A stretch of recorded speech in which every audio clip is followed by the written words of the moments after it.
day, guys. So, one of the things that I get asked all the time on the YouTube channel is, can I please provide an STL for whatever part I've made? Now, typically, I will always release the part unless it's kind of so bespoke that actually it's kind of putting it up on Thingiverse ain't really going to do the job. So I kind of thought today what I would do was show you how to do these little parts yourself, because that is so easy. You know, quite simply, and I think this is something for everybody to get their head around, I cannot use traditional CAD programs. I've tried TurboCAD, AutoCAD, all these things, Tinkercad even. I can't wrap my head around it. It doesn't work for me. But what does work is something called Openscad. Now, you can download Openscad from openscad.org. It's completely free and it works fantastically well. So I thought I'd very quickly run you through a simple example from a request I had the other day, which was essentially, can you please provide the STL for a prop stop? Now, I'm going to run through quite simply how quickly I can make one of these. Now, I don't have it to hand. There it is. There it is. Micrometer. You're going to need a micrometer. You know, a ruler will suffice, but go buy yourself one of these, because if you're doing any tinkering with CAD stuff, this is essential. Go get one. Now, what you're going to do, you're going to get your parts and you're going to do some careful measurements. Now, I kind of know already, and I'm just going to show you without, because I don't actually have a folding prop to hand to show you, but you'll get the idea very quickly as to what I'm talking about. So, key thing, if you take a look at the screen here, Openscad is a very simple scripting language. What it does is it enables you to write primitives. So let's take, for example, a cylinder, which I'm going to write here, and I want that cylinder to be 2 millimeters high by, so let's say 30 millimeters by 30 millimeters, and I'm going to generate that. Magic. So look at that. You can see I've got a perfect cylinder. And as a quick example, if I wanted it to be, say, 20 millimeters high and a quick render, bang, 20 millimeters high. Obviously, you can see how quickly I've created something, and I can export that as an STL file to print, and I will get a 20 by 30 cylinder. But I've got two values of 30. So what does that mean? Oh, let me change that to 2, also to 20. So we got 20 high by 30 at the bottom by 20 at the top. And as you can see, we now start getting a cone. Now, quite simply, you can create anything in this fashion. So for example, a cube, you know, and there's a little bit of learning of the syntax you have around here. So 20 by 20 by 10. And we have a cube. If I wanted to center align it, I could center align it. Well, just did that wrong, didn't I? Cube 20, 20, center equals true, is it? Ah, there you go.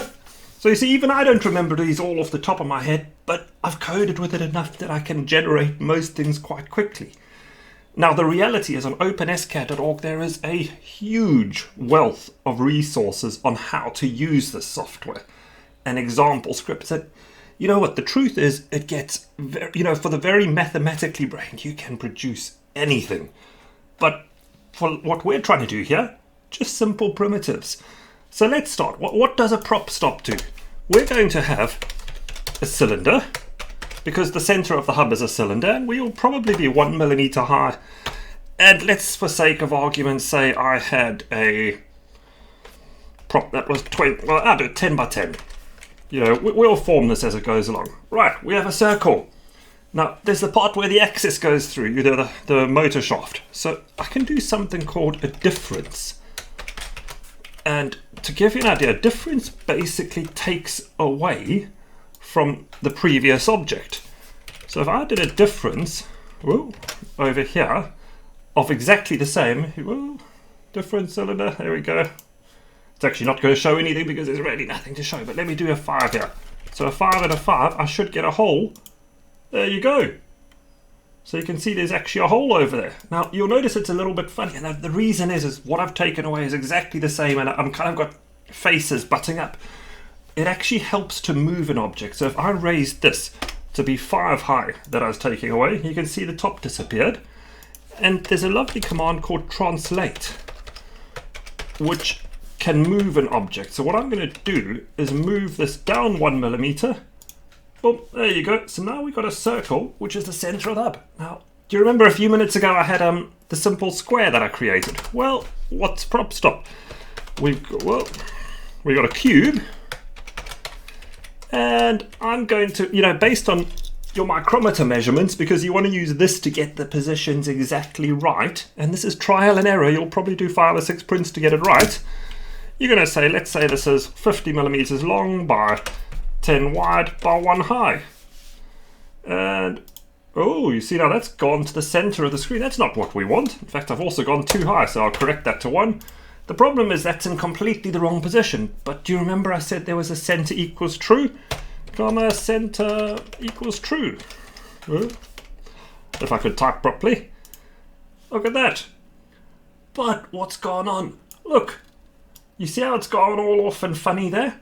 Well, if you think about it, we've centered the entire object to the space. So actually I'm going to have to move this one slightly. Now for speed, if I do this, and rather than going to -1, which will take it lower, because I'm 1 high, I'll actually only go to -0.5 by my, I'll go up by 0.5.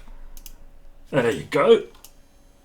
But oh, we got a problem, the hole has vanished. Well, we can tackle this in 2 ways, and the reason the hole's vanished is we just put a square over it. It's kind of obvious. Well, I can either do another difference, which is quick and dirty and works. So if I took that away from there, and we're back to a hole, and we got the basics of a prop stop. But there's a more elegant way of doing this, and what that is if I took all that out, and this is purely a coding to make life easier, I can do a union, and what that union does is it says apply the difference to everything within the union. And what I'm going to do is take that up to there. And that will also work. So basically I've got a difference of everything within the union, and I'm taking that away. But the thing is, differences are nested.